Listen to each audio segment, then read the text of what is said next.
Welcome to The Soft Life with me, Candy Washington, where we explore all things self-love, manifestations, and relationships with a cheeky dash of pop culture news.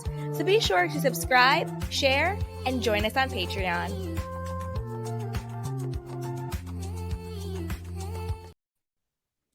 Hello, everyone, and welcome back to The Soft Life with me, Candy Washington.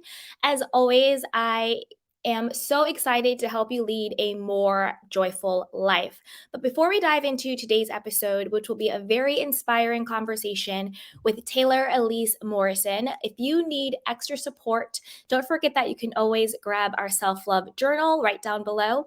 And you can also grab one of our courses, Manifest Your Dream Life Through Self-Love, our Art of Self-Love Masterclass, and more goodies. And don't forget to join our newsletter. It is 100% free, and you also get a free self-love guide when you sign up. And also our Patreon community. There is tons of support there on your self-love journey, and also bonus content and goodies. So without further ado, let's bring up Taylor. So for those of you who may not be familiar with her, Taylor Elyse Morris is a founder, facilitator, and coach who's making well-being and personal development more accessible. She's the author of Inner Workout, Strengthening Self-Care Practices for Healing Body, Soul, and Mind, and is the founder of a popular wellness brand of the same name. She was named one of Fortune's 10 innovators shaping the future of health, and you can take her Take Care assessment, which measures well-being across 5 dimensions and has been taken by thousands of people across the globe. So welcome, Taylor. Thank you so much for having me, Candy. Absolutely. So do you want to share with us a little bit more about yourself, and then how did you get into helping people take care of themselves? Yeah, I feel like the best place to start is that I actually am not necessarily good at self-care. Mhm. I stumbled into this work because I tend to be a workaholic, someone who was really, really focused on achievements and ended up burning myself out. And I got to a point a few years ago where I was like, the way that I've built my life isn't sustainable. I need to figure out how to take care of myself in a more holistic way that went beyond some of the things that I was seeing.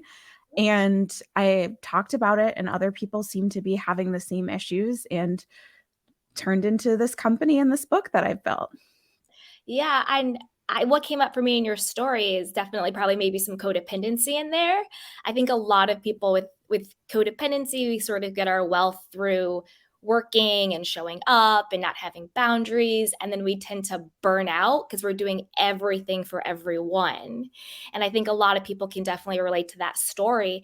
And I also think a lot of people can relate to that story, I know myself included, is that we sort of get to our healing journey, we get to our self-love journey, we start doing self-care practices because we're not initially good at it, because we're not currently doing it until we get to a point of crises, whether it's I'm not happy in my life, or something happens, or there's a trauma, or there's, something that brings us to that fork in the road where it's either we're going to continue to be depleted, exhausted, and burnt out and not fulfilled, or we're going to consciously make a change. And then that shifts, goes into just like you're saying with like the self-care, learning the new practices and creating a different lifestyle and different choices that's sort of like beyond the spa day, beyond the face mask, but how do you actually, in a tangible, practical way, create a life that is full of taking care of yourself? And so one question that I have for you is, how do you define self-care? Yeah, I'm so glad that you asked that, because it's something I personally come back to all the time, but it's also when I share this definition, I see like a light bulb go off in people's minds. So, the way that I define it, the way that we define it as a company, is that self care is listening within and responding in the most loving way possible. So, Mm. instead of self care being like the set of practices that we're supposed to do or boxes to check, I like to think of it as a conversation. We're listening to ourselves, we're connecting to our inner wisdom, and then we're finding the way that we can respond with love using the resources that are currently available to us. I love that. I love that. Like for us, when we talk more about self-care practices, and I love your definition, sort of that checking in, going into your own intuition, your own inner guidance system, and then showing up for yourself in the most self-compassionate, loving, and graceful way. So I love that, because for us, we kind of do the difference between like a self-love versus self-care versus like a self-concept. And I think they Mhm. all sort of intertwine. And we define self-love very similar to the way you define self-care, where it's self-love is really cultivating that self-compassionate, self-forgiving, that self-inward look relationship to yourself. And that's what, self-love is.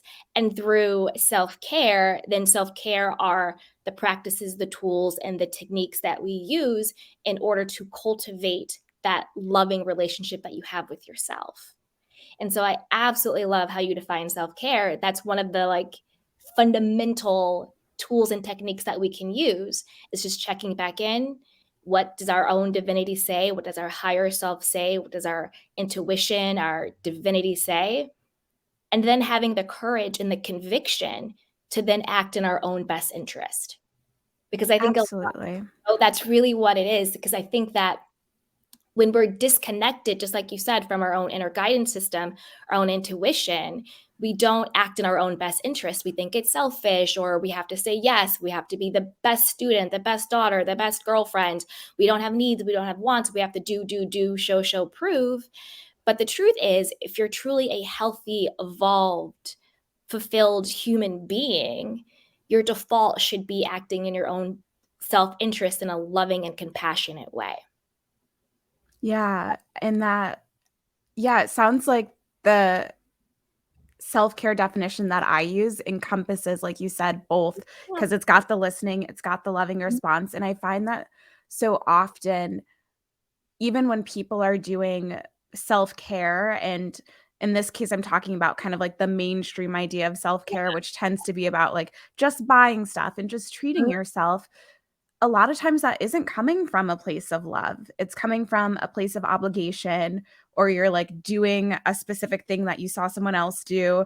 And you're Yep. like, if I do this, it'll make me become like them.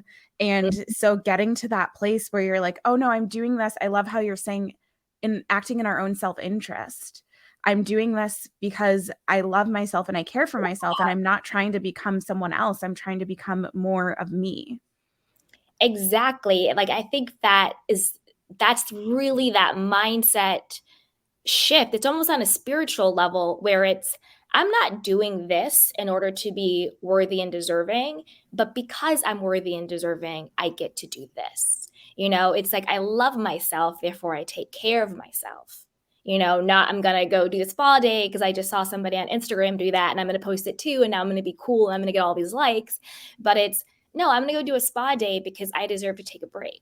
I deserve to take care of myself. I deserve to relax, and whatever that quote spa day is, just like you said, by tuning into yourself, because that spa day could look different. It could be going for a walk. It could be calling your therapist. It could be taking a nap. It could be eating an apple instead of the Snickers bar. It could be any of those things, but it's doing what authentically fills you back up, not what you think you're supposed to be doing in order to be, to me, it's sort of that toxic positivity. Like, if I don't look like this, if I'm not doing this, then somehow I'm wrong or I'm doing it wrong. Absolutely. Yeah. So, do you also want to talk a little bit more about your journey as a Black woman in the wellness space? Because I know that can be, it can look a little different. Like, I definitely have my own journey with that. So I would also love your perspective on it too. Yeah, when I was first starting, so even before I started inner workout, I like got my group fitness instructor certification and got the idea for for inner workout, which is rooted a lot in yogic philosophy, as I was doing a pretty intense yoga teacher training.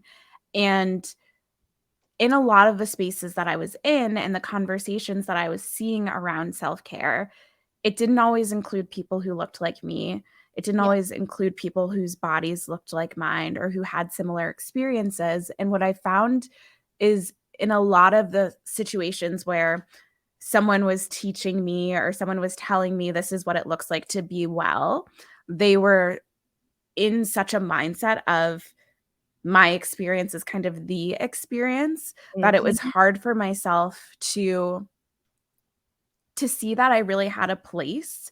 And so now that I'm in a place where I get to talk to people all the time about self-care, Yep. I really try and speak from the I and say, this is my experience. Like if you read the book, there's a whole place in the beginning where I'm like, these are the privileges that I'm bringing it to this. These are the experiences that I'm bringing to this. Because I think if we want to get to a place where everyone feels cared for and everyone feels well, we have to acknowledge that that is going to look different for different people. Um, Mhm. and I will say it definitely over the past, like when I started this work personally like 5 years ago. I launched the company. I think we're coming up on 4 years. We're at like 3.5 years now. And I've seen the shift where there are more voices and there are more faces and there are more perspectives. But I had to do a lot of work to be like, no, I deserve to be here. I Yes. have something that's valuable to say. Yep. And whenever people ask me, like, what is the hardest part for you about starting your business? It wasn't any of the logistics or any of that. It was like the mindset of Yep. believing that I deserve to be there. 100%. Sorry, I like always take notes when I do this, so that's what I'm doing. I'm taking some good notes because a couple of things come up when you were talking, and I do want to get more into inner workout too. Um, But I think what's so beautiful about what you're saying is that you really needed someone who had the same lived experience. Because it's one thing for a person to say, this is what wellness looks like, this is what X, Y, and Z is. But if they don't have the same lived experience of what it's like to be in a body like mine, in a skin like mine, with hair like mine, with XYZ like mine, they could have the best intentions. They may not even know it, but just like you said, we always speak from our own lived experience, and they just don't have the context of what that feels and looks like. This happens even in, body image. Just because somebody has curves or they're bigger, that just doesn't mean they're unhealthy. And just because somebody's super thin doesn't mean that they're not unwell. There's these sort of like misconceptions of a correlation between weight and health, and that's simply not true. And then you also have to think about, whose body types usually look a certain way, where now the narrative is that body type isn't healthy, So I am really happy that you brought that up. And I also think that happens in other spaces, whether it's a mentor or a therapist. Like I have a friend of mine who's a gay man, and he's like, I really want to find a therapist who's gay because they're going to understand what my lived experience is. And I just got a new manager, and I love that she's Black and she's a woman. And I'm like, that's great because she's going to understand, what my journey in this space is might look different than somebody else's journey in this space. Not that anybody's mean or bad or wrong, but just the practicality of what the context and what the lived experience that this person can truly empathize with you in a different way that somebody else can't.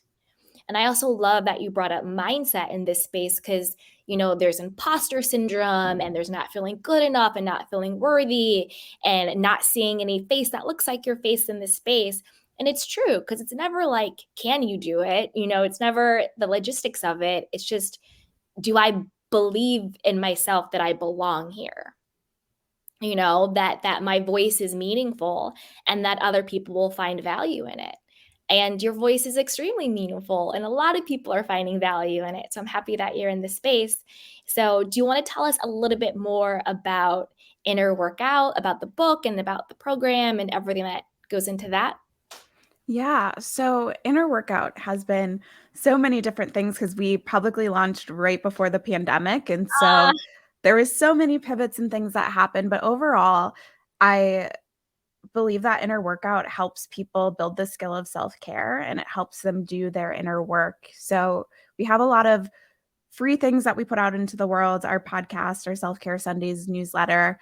The book is now like I'm super excited about it because the book is a lower cost offering. It's free mhm. if you get it from your library and it really lays out I call it like my dissertation on self-care. Like it lays out my whole perspective on self-care and really expands on one of the core concepts for inner workout, which are the 5 dimensions of well-being.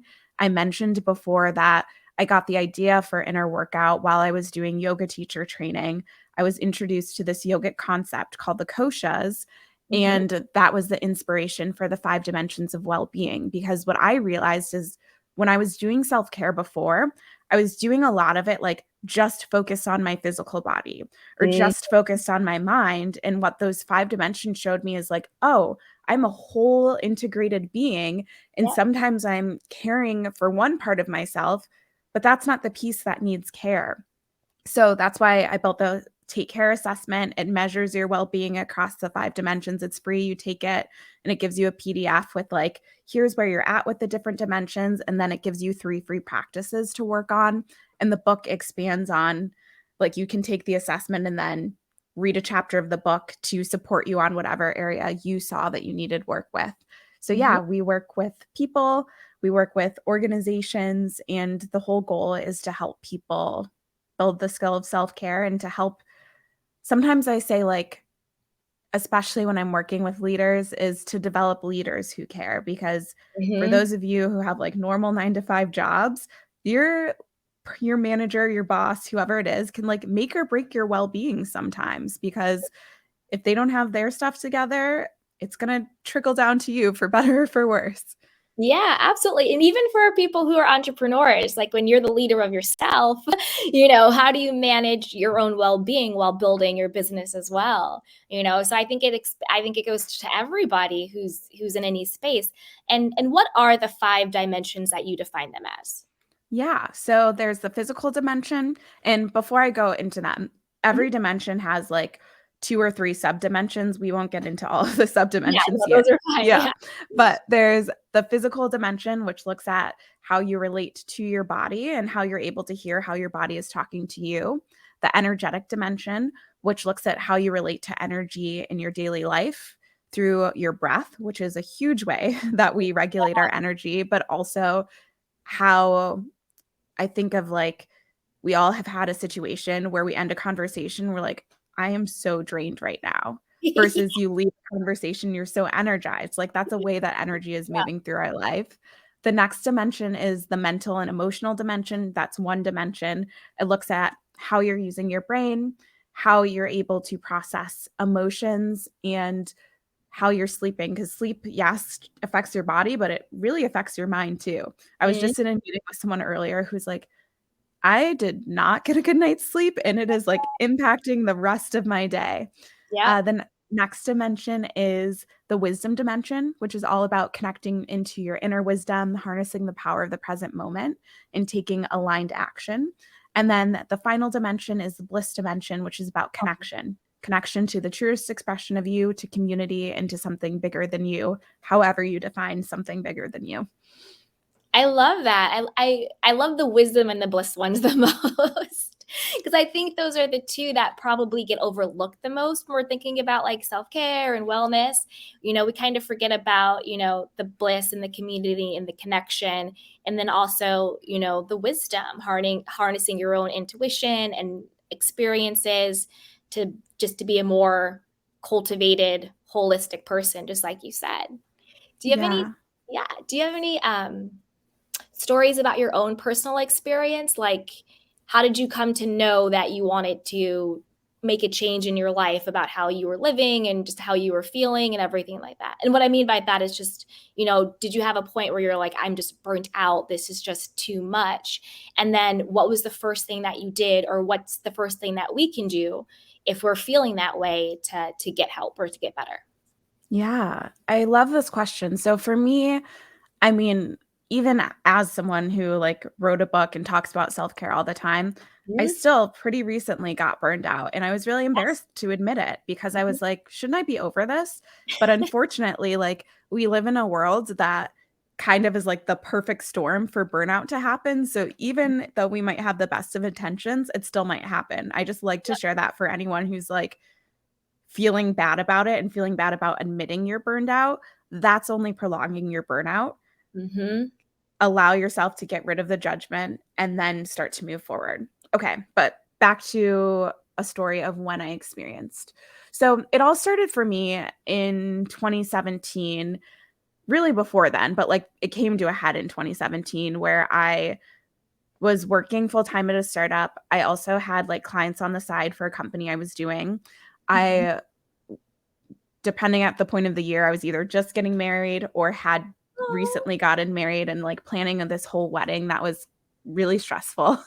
Yeah. Um, and there was a Sunday night when I was like trying to plan out my week and I had my computer up and I had my planner and I was just like sitting there getting more and more stressed out as I was Mhm. trying to figure out how I could fit everything into my week. Because I also didn't mention I was like volunteering for nonprofits. I was just doing entirely too much. You're doing everything. Yes, I was doing the most and then some. Yeah. So I was like, this is not working. I'm just going to close my laptop. I'm going to go take a bath and I will come back to this tomorrow morning. And that was very out of character for me. And it felt really good. So then I did it again the next Sunday and the next Sunday and the next Sunday. And it became like that was my first self care ritual Uh-huh. where I might work a little bit on Sunday nights, but then I would have like a shutdown and I wouldn't check my phone or my laptop until Monday morning. And then what happened was I was like, okay, this feels really good, but I can't take a bath when I have to go into the office on like Wednesday afternoon. So Right. how can I get some of that feeling of being cared for that the Sunday night bath gave me, but Mhm. experience that throughout my week and throughout my days. So that really started to be like the shift for me is realizing that. And it's funny now because all the time I'm like, yeah, self-care is more than baths, but it really did start for me as Yeah. baths. And then I expanded from there. So I think anyone who is listening to this and is like, I don't know where to start, a lot of times I'll say just start by like taking some time to listen to yourself. Mhm. Ask yourself, like, what do I need right now? Yep. What would make me feel cared for right now? And then again, even if it's in a small way, even if you only have like a minute, 2 minutes, 5 minutes to do something to respond to what you just heard, that will go a really, really long way. I see so many people like not giving themselves care because they think that they don't have enough time or enough money. Mhm. But really, there's a lot that you can do with what you have right now. Absolutely, and I think it's really about, just like you said, like shifting our our our concept or our definition of what self-care is. You know, like yes, for you it was the bath, but really what it was the moment where you said to yourself, or you the intentionality of, well, what is it that I need right now? How can I take care of myself right now? Like what is it that I actually need in this moment? And you were able to go in and it was like, okay, well, I'm going to go take a bath, I'm going to shut this down, I'll get back to it. So that was really that moment was just, let me just check in with me, because you, like, our inner selves, our higher selves always know what we need, always know what we need. So let me just check in with me, because like a lot of us, we're always sort of going by external stimuli. What does this person need? What does that person need? What does this project need? What does that need? But that true moment of self-care and self-love is, well, what is it that I actually need? And just like we talked about earlier, having the, honestly, it's even like courage at some points, because if you're not used to it, having the courage to then say, well, now I'm going to act in my own self-interest and I'm actually going to do it. I love that you said it's That's courage. that's the courage. The courage is to really say, well, I'm going to do it. Because usually we have that little whisper, slow down, take a breath, say no, stop. But we clutter and we clutter and we clutter and we numb and we numb and we deny and we deny. And then we don't have the courage to actually say, you know what? I'm going to say no to this. I'm going to step down for a little bit. I'm going to take care of me for a little bit. Like I know for on my healing journey, one of the biggest things for me was learning how to say no. Like I used to be such a people pleaser, so codependent. Like I would never say no to anybody, never say no to anything, just give, give, give, give, give, give, give. where it would physically manifest as like a knot in my stomach. Like if I had to say no to someone, I would get like a knot. I would be like sweating and I'd be like, oh, I can't believe I'm going to say no to this person or this thing. What's going to happen? And then I just sort of, and like with my therapist, she was like, well, just, just start trying. And I was like, okay. And then I just started, and it's so funny now looking back on it, because today I would be like, no, thank you, bye, see ya, cool, thanks, in a very loving, respectful way. So it's so funny. But then it was just like the biggest thing just to say no, or I don't, or simply just like, I don't want to. And knowing that that was enough, knowing that just because I simply did not want to do something was enough. I didn't have to say, because I have to do this, or because of this, because, but simply because I didn't feel like it. And for me, I had to learn that my own well-being has to be my first and best priority. It has to be. So in my own well-being, it's just, does this feel good? Does it not feel good? Do I want to do it? Do I not want to do it? And then just listening, like you said, listening, and then having the courage to act in my own best interest. Because I tell you, it used to be real hard saying no, real hard. Now I'm just like, thank you so much, but no, thank you. And guess what? The world continues to spin. My friends who love me. People in my life love me. My business continues. I continues. The sun continues to rise. Like nothing bad happens. But it's so funny. Because when you have those moments where you think, because usually it goes back to like abandonment wounds, where you think, if I don't say yes, then I'm no longer being of value. And if I'm no longer being of value, then they're going to leave me. I will no longer be wanted. I will no longer be needful, And that's really that core abandonment wound, where you get to the point where it's, I don't care who abandons me. I'm not going to abandon myself. Hmm. And that's truly the essence of self-love and self-care. I'm not going to abandon myself. So in this moment, if myself is saying, Candy, slow down, Candy, say no, Candy, take a bath, I'm going to honor that, because the only person who I really need to not leave me is me. That's really beautiful. And yeah, it's like they call it a self-care practice for a reason, because it takes practice and it takes Mhm. courage. And so I love that your therapist was like, yeah, what if you just try? Yeah, she's like, Like just it, try. it doesn't have to be, because we as humans like to get into all or nothing thinking. And this can Mhm. happen especially when we're trying to do something like quote unquote good for ourselves. We're like, okay, well, I realize how I'm acting now isn't supportive. So I have to 180 into something else. And sometimes that can shock your system to the point that it's not sustainable. So Mhm. sometimes the best thing that you can do is like tiptoe into something that feels a little bit different, enough to feel stretched, but not enough to fully activate your fight or flight, where you're like, oh, no, no, no, I'm going to go back into this thing that I know isn't supportive, but I'm familiar with it and it feels safe. Exactly. Yeah, 100%. And then it builds up your confidence too. Because there's a confidence factor there. It's like, oh, I said no and it's okay. Okay, I'm gonna say no. Like, you kind of go back and more. And I also loved how you said about you got burnt out recently, and you're like, oh, because there's always that, just like that shame that comes with, well, if I'm teaching something, if I'm talking about something, and then I still suffer from it from time to time, or right now, or whenever, we kind of get shame around it, and kind of that like fraud or imposter syndrome comes in. But none of that's the truth. The truth is, all of this is just a journey. It's just life. It's just making one choice and then another choice and then making another choice and then making another choice.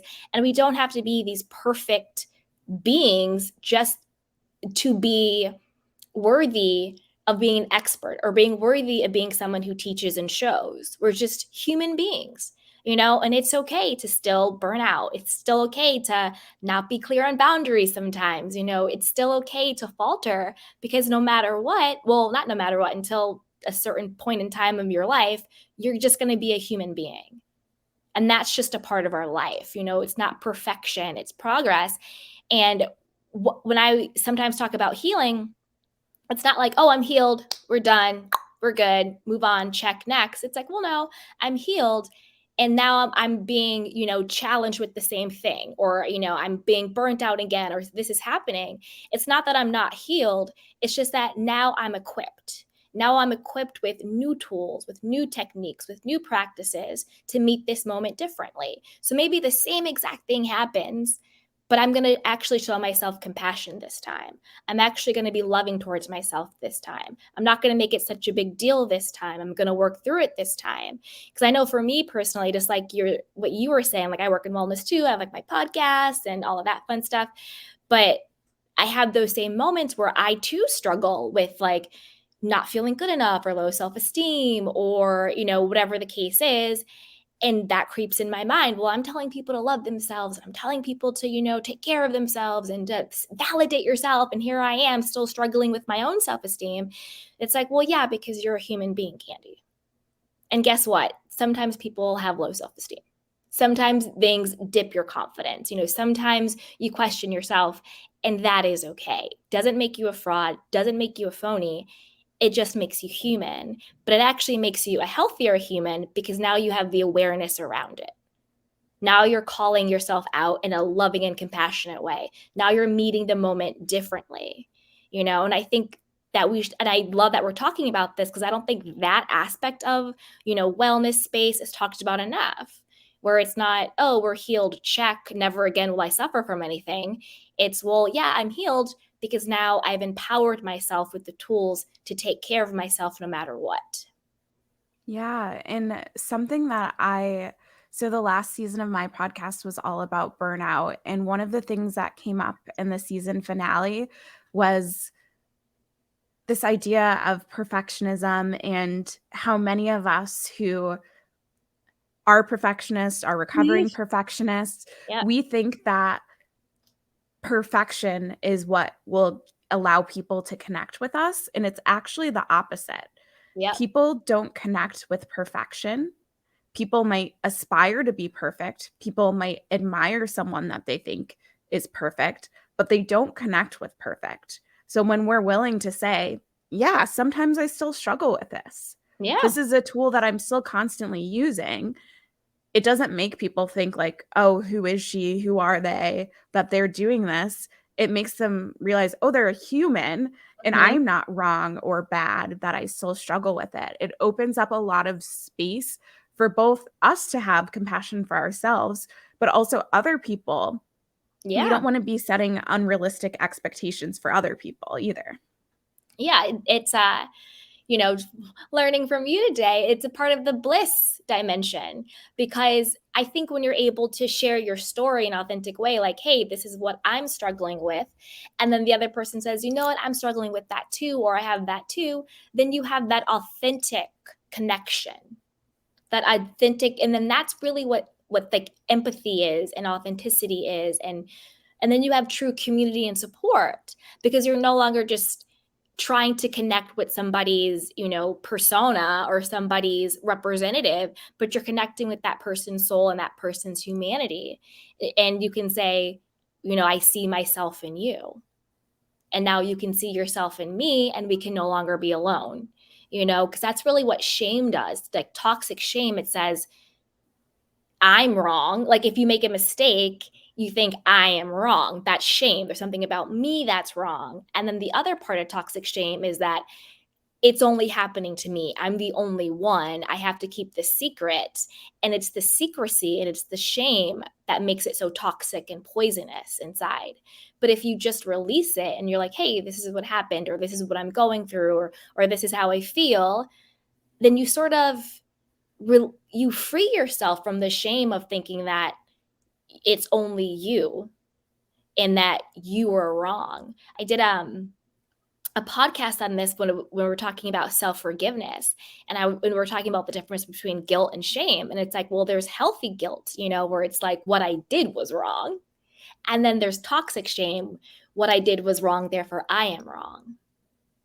And it's that Mhm. separation between the act being wrong versus identifying as there's something wrong with you. And I think, just like we've been talking about, opening up about what's happening kind of heals and like dissipates that toxic shame. where you feel like you're not the only person and you're not alone. You don't have to keep that secret anymore. Absolutely. Yeah, It's like the shame loses its power source. exactly.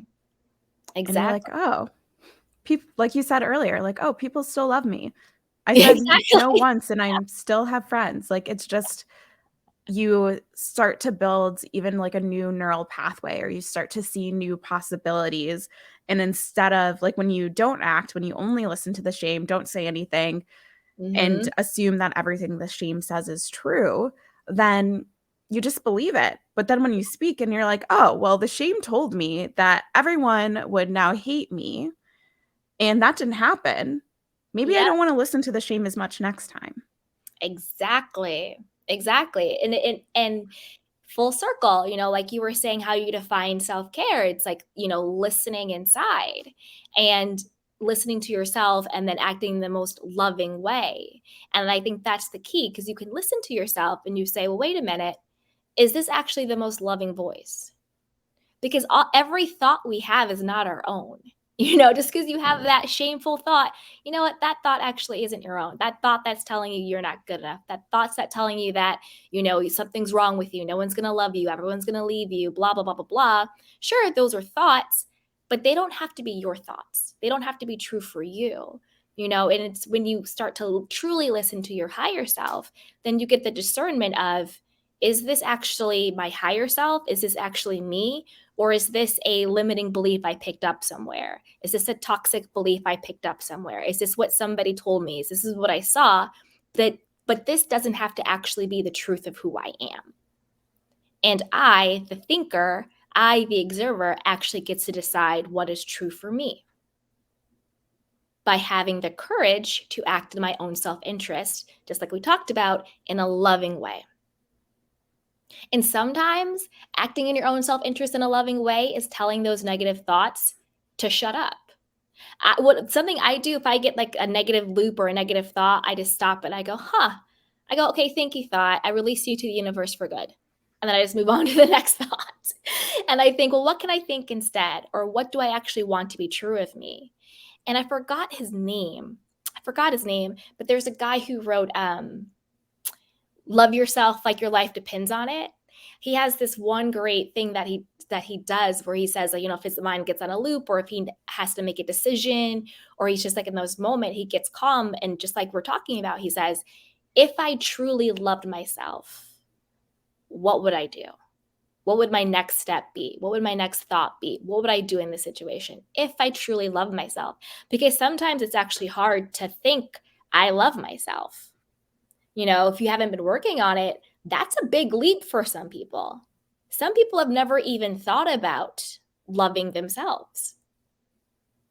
So I love that he says, you don't have to say I love myself, because sometimes that'll just startle people's nervous system, but just ask the question, well, if I loved myself, what would my next stop be?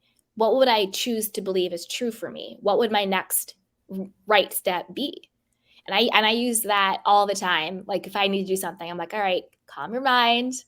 All right, Candy, if I truly love myself, what would I do in this situation? What would my response be? What would I say?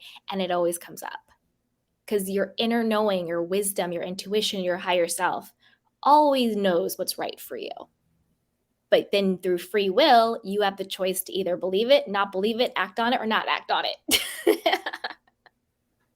Yeah, there's always these phases that I see with people. Like sometimes people's work for a long time is just to learn how to hear themselves. Mm-hmm. Because depending on what your experience was, people may have really built that up in you and said Mm-hmm. like and helped you develop your ability to hear from yourself, or people may have told you, and I'm using people very loosely. It could have been Yeah. society, it could have been your parents, it could have been all kinds of people, your best friend growing up, friend, like all of these different things that could have told you, oh yeah, you can't listen to yourself, you can't trust yourself. So some people's work is just learning how to hear themselves Yeah. first for a long time. And then once you get beyond that, where you can hear yourself, it is that action piece, because there are people who are so wonderfully, and they wouldn't necessarily admit it, but they're very aware of what they need. Mhm. but they don't want to do it or they don't feel capable of doing it. And that's the next step of the work is, okay, how do I act on this? How do Yep. I actually do the thing that I would do if I loved myself? And that can be a big gap sometimes. Like sometimes it takes support too to go from, okay, I am hearing from myself now to what does it mean for me to actually do something? And yeah, Yeah. Yeah, because we always know, but like you said, like working the muscle to hear it and then taking the step to do it. So are you ready for our 5 soft life questions? I'm so ready. Let's do it. All right, let's do it. This is a new segment I have for my podcast. All right. So the first question is, what is one thing you would tell your younger self? I think I would just tell her, like, you're enough. You don't need to prove yourself. I did a lot of that. I still do a lot of that, but I did it a lot more when I was younger. Me too. Same. Number 2, what is your definition of God? Oh man, going real deep, huh? Yes. Um, I think God is I tend not to use God anymore just Mhm. because of like my own journey. So Yeah. I would say like God is a higher power that we all have access to. Like God is the interconnectedness, the fact that we are all interconnected. Um, and God is love and God is wanting the best, not just for us as individuals, but like the best for humankind and the earth and all of the planets beyond the earth. Yeah. Number 3, how do you self-soothe? I it depends. I would say right now it's been a lot of just like doing a meditation.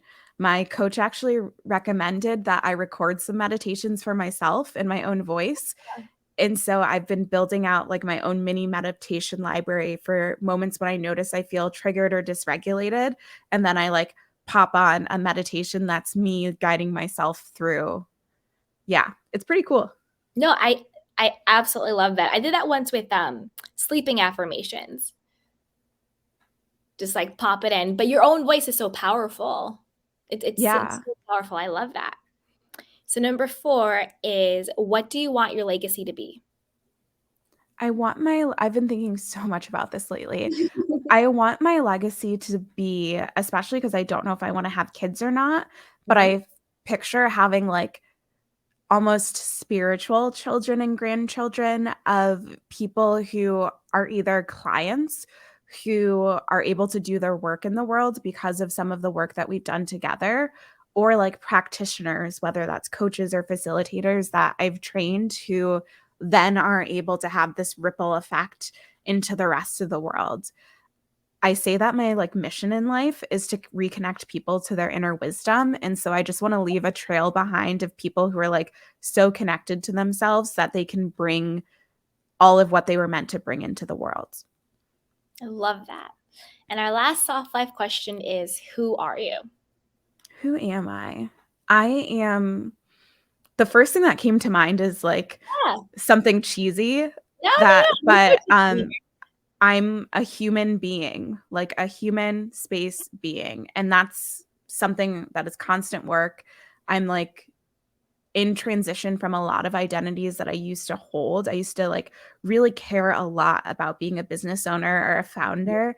And right now I'm really excited about exploring a bunch of identities within me that have nothing to do with work. I love that. Yeah, like what came up for me when you were saying that, a human being I think is perfect because A, that's what we all are. And then and B, it sort of allows you to live in the joy of vulnerability, live in the Mm. joy of being able to not be perfect and having not being perfect actually be exactly who you were born to be. That's powerful. Do you know what I mean? Yeah. Because it's true. Like, we're as a human being, it's imperfection is inherent in our existence.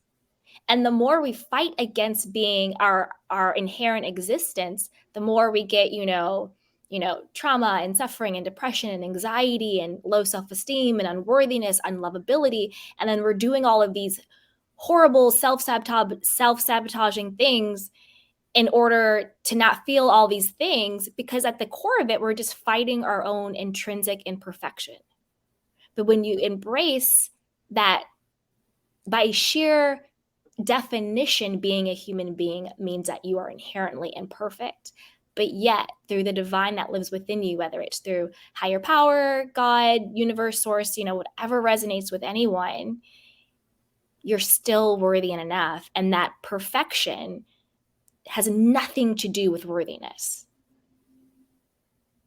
That's That's such a what, good word. you know what I mean? It's so true. And I've told you, like, I'm a recovering codependent, and I used to get my worth and my value out of what I did for people through performance, whether it was being straight A student, going to this school, doing X, Y, and Z, blah, blah, blah, blah, blah, doing the most, because that's where I got my worth from. If I did this, then I was enough. But when I switched to my intrinsic value, oh, I don't have to do anything. Simply because I am here, I'm enough. I don't have to be perfect. I don't have to do. I don't have to prove. I don't have to show. I still struggle with it from time to time because I'm a human being. But that's when I really became free. And then that's when I really started to get curious about who I was. And that was really the beginning of my own healing journey, when I got curious about, who is Candy Washington? Like, what do I think? What do I don't think? What do I like? What I don't like? Who am I? And that was really what started me on my healing journey, when I got curious about, well, who am I? And who I am is enough. Yeah. Yeah. That was so, yes, I love that you took it there, because that's giving me like stuff that I'm going to be noodling on even after our conversation.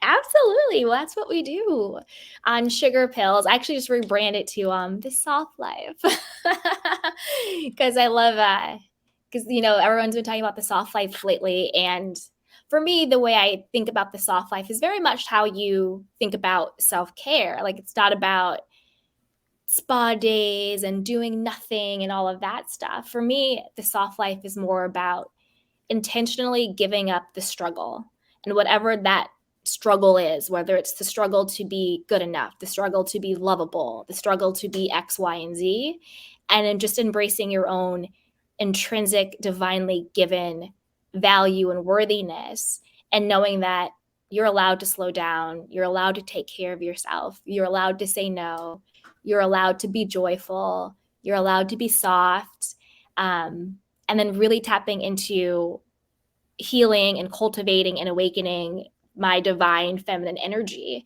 Because I think, like a lot of us, and like I think I identified a lot in your story. I've been in my masculine for so long, doing. Like right now, I'm in my masculine because it's like, I'm on my podcast, I'm talking to you, we're going through it. And then afterwards, I'll go for a walk, be a little bit softer, getting back into my feminine to be open and ready to receive. But I think we forget about that divine feminine piece that we have, that should be soft and open and receive and be able to get as much as we give. Yeah. Yeah. Because we definitely tend to skew. Like, we all have both energies within us. And Mhm. I think for a lot of us, probably most of the people who are listening to this, Yeah. definitely both of us, we can Yes. tend to slip into our masculine if we're not aware of it. And Yep. we deserve to be like balanced and whole. Exactly. 100%. Oh, Taylor, this has been such a beautiful conversation. And I want to thank you so much for your time and your expertise. And I only have two more questions left. One is, what is one piece of wisdom or insight that you want to leave us with, whether it's something we touched upon or something new. What's one thing that you really want us to know? And then the second is, where can we find you? I will have everything linked to Taylor down below in the show notes and description box, but I also want you to speak it and let us know. Yeah. So, one piece of advice or insight I think would just be to really find a pocket of time that you can hear from yourself. And that might mean like pausing and taking 30 seconds right now. Like, I'm so serious about you finding space for yourself to hear from yourself. And a lot of times I find people are like, I do it while I'm walking my dog, or I do it while I'm in the shower. Like, I don't put a podcast on while I'm in the shower, but then once I'm out of the shower, I can like find that little bit for you. And then where can you find me? So go to Inner Workout's website, innerworkout.co, not .com. There's a link right there at the top for you to get the book or to take our free assessment. I'm kind of on Instagram at Taylor Elyse Morrison. Inner Workout is kind of on Instagram at Inner Workout, but most of the way that you can connect with us is through our newsletter, our podcast, and the book. Perfect. Well, thank you so much, Taylor. This has been so beautiful. And for everybody listening, definitely check her out, and I will have everything linked down below. And as always, if you need additional support, you can grab our self-love journal, grab some of our courses, join our newsletter. It is free, and you get a free self-love guide when you join. And with that, everyone, as always, take care of yourself and each other. Bye. But stay for a little bit.